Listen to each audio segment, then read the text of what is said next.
देखिए बिल्कुल, और जिस तरह से नगीना सीट की आप बात कर रहे हैं, ज़ाहिर बात है कि देखिए मायावती ने ज़रूर अपना प्रत्याशी उतारा है, लेकिन कई बार चीज़ें सिर्फ दिखाने के लिए होती है, क्योंकि जो मौजूदा सांसद हैं उनको यहाँ से टिकट ना देकर कहीं और उनको भेजा जा रहा है। उसके अलावा एक ऐसे चेहरे पर दाव लगाया जा रहा है जिसकी कोई बहुत ज़्यादा कह सकते हैं लोकप्रियता नहीं है, कोई बहुत ज़्यादा पहचान नहीं है। यही वजह है कि क्या मायावती इनडायरेक्ट वे में आज़ाद को सपोर्ट करना चाह रही हैं, ये अपने आप में बड़ा सवाल है। और साथ में मायावती को अगर आप देखें तो उत्तर प्रदेश के अलावा तेलंगाना में भी वो अपनी जो है पकड़ मजबूत करने के लिए बिहार के साथ में गठबंधन करती हैं। यूपी में लगातार पल्लवी पटेल के संपर्क में है, तो ऐसे में अब मायावती को भी लग रहा है कि अकेले के बस की बात नहीं है उत्तर प्रदेश में कह सकते हैं कि लोकसभा सीटें जीतना। और यही बात वो पहले भी कहती रही हैं कि भाई हम किसी के साथ भी गठबंधन नहीं करेंगे। लेकिन अब जब माहौल इस तरह का बन रहा है कि लगभग ऐसा लग रहा है कि अगर अकेले दम पर मायावती जाएंगी तो कोई बहुत बड़ा इम्पैक्ट क्रिएट नहीं कर पाएंगे। ऐसे में अगर ओबीसी जो वोट बैंक है वो थोड़ा उनको मिल जाए, इसीलिए वो लगातार पल्लवी पटेल के साथ संपर्क में है। और कैसा कहा जा रहा है कि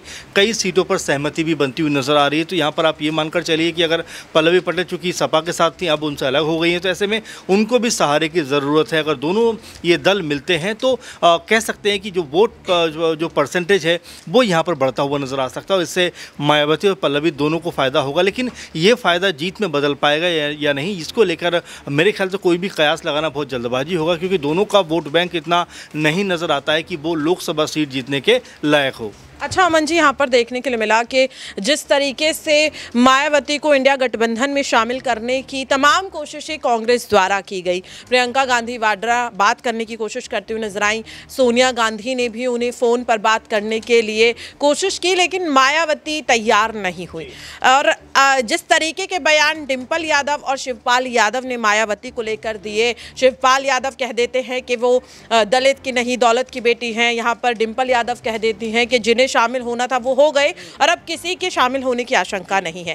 ऐसे में क्या इन तमाम बयानों के चलते मायावती अब इतनी ज़्यादा नाराज़ हो चुकी हैं कि वो सीधे सीधे अखिलेश के खिलाफ उन तमाम नेताओं को अपने साथ लाना चाहती हैं? वजह सिर्फ अखिलेश को हराना है या चुनाव जीतना है? देखिए बिल्कुल, और सही बात आपने कही कि क्या वजह सिर्फ जो चुनाव जीतना है या फिर किसी और को हराना। देखिए मायावती के अगर बीते 10-12 साल आप देखेंगे तो लगातार लगता यही है कि वो खुद को जीतने से बेहतर है किसी और के कह सकते हैं रास्ते में आ रही हैं। और जिस तरह से मैं देखा 2022 में अखिलेश यादव के जितनी भी सीटों पर हार हुई उसकी सीधी जिम्मेदार अगर कोई होगा तो वो मायावती होंगी। इसीलिए ये बात कही जा रही है कि वो अखिलेश यादव के साथ में नहीं आएंगे, क्योंकि जिस तरह देखा गया कि 2019 में दोनों साथ तो आए, लेकिन उसके कुछ समय के बाद ही दोनों अलग हो गए। क्योंकि इससे पहले जब हम देखते हैं मुलायम सिंह के साथ में जो उनके ताल्लुकात थे वो उतने बेहतर नहीं थे। हालांकि ये ज़रूर कहा गया कि बुआ और भतीजे की जोड़ी अगर मिलती है तो उत्तर प्रदेश के अंदर यहाँ पर कोई बड़ा कमाल बड़ा धमाल कर सकती है। लेकिन अब जबकि ऐसा लग रहा है कि दोनों का साथ आना लगभग अब नामुमकिन है, तो ऐसे में मायावती आपने सही कहा कि